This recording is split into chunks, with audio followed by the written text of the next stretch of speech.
श्री हनुमान आश्रम भैसाना में श्री राम महायज्ञ हेतु भूमि पूजन एवं ध्वज स्थापना संपन्न। श्री हनुमान आश्रम में आगामी श्री राम महायज्ञ के शुभारंभ के उपलक्ष्य में भूमि पूजन और ध्वज स्थापना का पावन समारोह आयोजित किया गया। इस कार्यक्रम में गुरुजनों, संत समाज, धर्म प्रेमियों तथा क्षेत्रीय नागरिकों ने श्रद्धा पूर्वक भाग लिया। कार्यक्रम में सम्मिलित हुए राघोगढ़ विधायक श्री जयवर्धन सिंह ने इसे आध्यात्मिक और सामाजिक दृष्टि से महत्वपूर्ण बताया। उन्होंने उपस्थित जन समुदाय के साथ गर्व व्यक्त करते हुए कहा कि भगवान श्री राम जी की कृपा से यह महायज्ञ पूरे क्षेत्र में शांति, सद्भाव, आध्यात्मिक उन्नति और मंगल का संदेश लेकर आए। ध्वज स्थापना और वैदिक मंत्रोच्चार के बीच पूरा वातावरण राम भक्ति से अभिभूत रहा। क्षेत्रवासी भी महायज्ञ को लेकर अति उत्साहित दिखे। 7 राज्यों से विश्व प्रसिद्ध ज्योतिष विद्वान पधारे थे। मैं अस्वस्थ होने के कारण वहां हाजिर नहीं हो पाया था, लेकिन मेरे पिताजी पहुंचे थे। हमारे विधानसभा अध्यक्ष पूर्व केंद्रीय मंत्री नरेंद्र सिंह तोमर साहब पहुंचे थे। बहुत ही ऐतिहासिक कार्यक्रम हुआ था हमारे क्षेत्र के लिए। हमारे परम पूज्य आचार्य जी बेनी प्रसाद जी यहाँ विराजमान हैं और हमारे जो पूरे आवन मंदिर समिति है उन्होंने वहां बहुत मेहनत की थी। लेकिन आज मुझे लगा कि चाहे कितने ही विद्वान पूरे देश भर में हो हमारे वेदों के प्रति, लेकिन अकेले हमारे क्षेत्र में इतने विद्वान हैं कि अगर आप सबका ही हम सदैव मार्गदर्शन लेते रहे, आशीर्वाद लेते रहे, तो लगभग हमारे धर्म के प्रति, हमारे धर्म के बारे में, हमारे शास्त्रों के बारे में हमको आप सबके द्वारा ही पूरी जानकारी प्राप्त हो जाएगी। और हमें अनेकों बार ये सौभाग्य प्राप्त होता है अलग अलग कथाओं में, अलग अलग यज्ञों में आपका आशीर्वाद प्राप्त करने के लिए। मैं बहुत बहुत ऋणी हूं परम पूज्य गुड्डा महाराज जी का, जिसने मुझे इस लायक समझा कि मैं आप सबके बीच हाजिर रहूं, भूमि पूजन में शामिल रहूं। और मैं यहां पर एक एक व्यक्ति से कहना चाहता हूं, धर्म एक बहुत ही निजी विषय है। हर व्यक्ति के लिए, इंसान के लिए, हर हिंदू के लिए भी धर्म के अलग अलग मायने होते हैं। हम सब अपने अनुसार, अपने क्षमता अनुसार धर्म की सेवा करते हैं। लेकिन अगर असली धर्म की सेवा समझनी है तो जो हमारे मंच पे परम पूज्य सभी गुरुदेव विराजे हैं, आप इनके जीवन को देखो, जिन्होंने अपना पूरा जीवन धर्म की सेवा की समर्पित किया है। और आप गुड्डा महाराज जी की मेहनत देखो। लगभग यज्ञ के 6 महीने पहले आज हमने शुरुआत की है, शिलान्यास किया है। अगले 6 महीने प्रतिदिन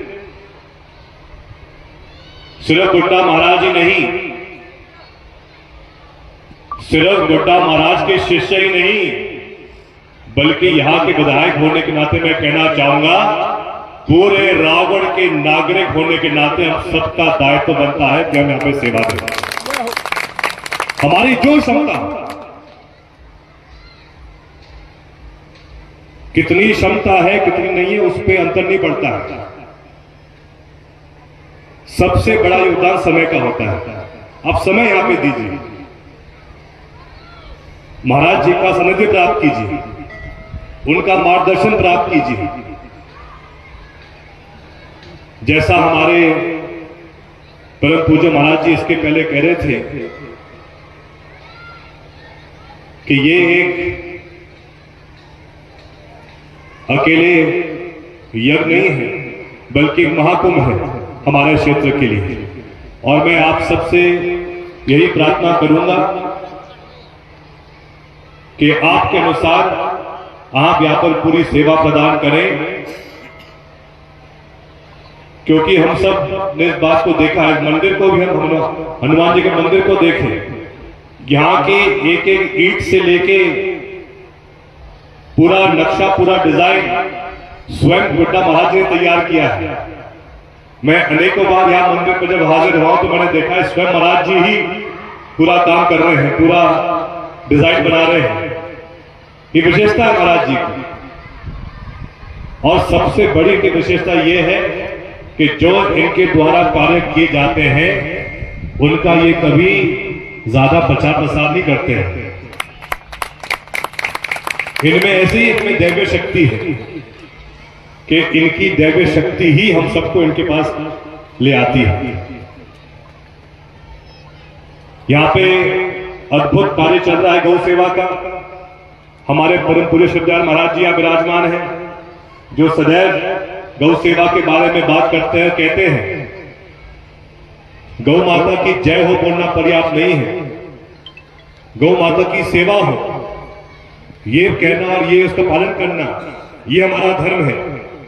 और आज हम देख रहे हैं पूरे प्रदेश और देश में क्या स्थिति गौ माता की है। गौशाला बनाना या गौशाला के लिए जमीन लेना आसान है, लेकिन गौ माता की सेवा करना बहुत कठिन कार्य है। लेकिन मैं आज ये बात गर्व के साथ कह सकता हूं, हमारे क्षेत्र में अनेकों स्थान हैं जहां अद्भुत सेवा गौ माता की जा रही है।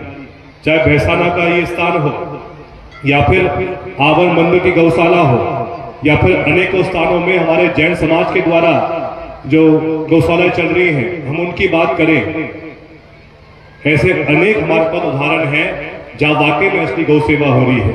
और हम सब मिलके भविष्य के लिए हम ऐसा संकल्प लें कि आगे गौ सेवा करने के लिए और क्या क्या हमारे पास साधन हो सकते हैं, क्या क्या तरीके हो सकते हैं, जिसके द्वारा एक दिन ऐसा हो जब अगले साल कभी सावन या भादों के महीने में सड़कों पे एक भी गाय ना दिखे। ये हम सबका लक्ष्य होना चाहिए। एक दिन हमारे अनेकों यहाँ पे वरिष्ठ जन बुजुर्ग जन यहाँ सब विराजमान हैं।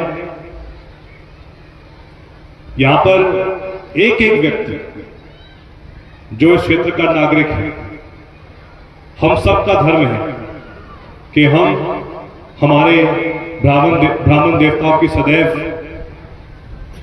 उनका सम्मान करें, उनके चरणों पर रहकर उनका आशीर्वाद प्राप्त करें।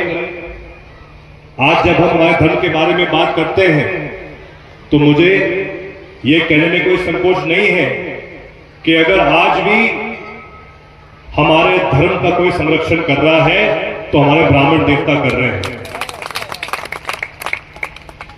क्योंकि हमारे शास्त्र अद्भुत हैं। आज भी जो साधारण व्यक्ति है मेरे जैसा, हम सबके जैसे, हमको हमारे शास्त्रों की असली ताकत की जानकारी नहीं है। ये बहुत बड़ा विज्ञान है जिसके बारे में बहुत अल्प लोगों को जानकारी रहती है। लेकिन अगर आज हमारे वेदों के बारे में, हमारे शास्त्रों के बारे में किसी को जानकारी है और जो उस जानकारी को जन जन तक पहुंचा रहे हैं, भगवान श्री राम का संदेश, भगवान श्री कृष्ण का संदेश, तो वो हमारे सभी ब्राह्मण समाज के देवता पहुंचा रहे हैं। सब हमारे परम पूज्य गुरुदेव जो अलग अलग स्थानों पे कथाएं कराते हैं, अलग अलग स्थानों पे भगवान का संदेश हर घर तक पहुंचाते हैं, ये आपकी बहुत बड़ी कृपा है। तो मैं आपको वादा करता हूं महाराज जी कि आज से